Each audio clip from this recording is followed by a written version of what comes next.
The United States is reportedly still a client of Israel's NSO group. This despite the Biden administration's efforts to restrict the government's use of commercial spyware. President Biden signed an executive order last week enforcing the same.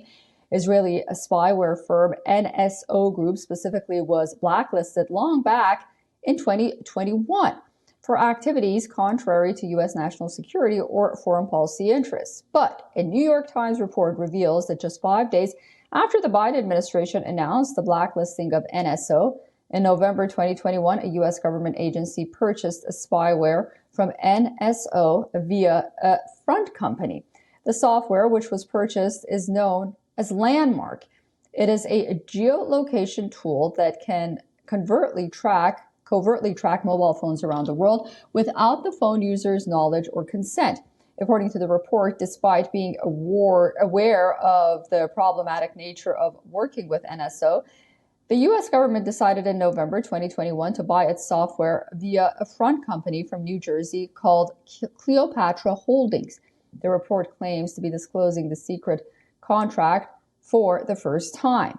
New York Times also claims to have reviewed the contract. It says the contract specifically allows the U.S., the government, to test, evaluate, and even deploy the spyware against targets of its choice in Mexico.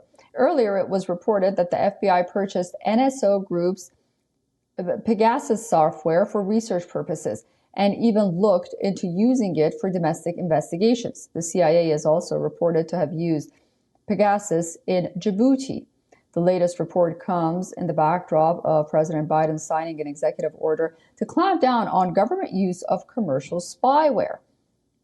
This decree, signed last week, prohibits federal departments and agencies from using hacking tools that might be abused by foreign governments.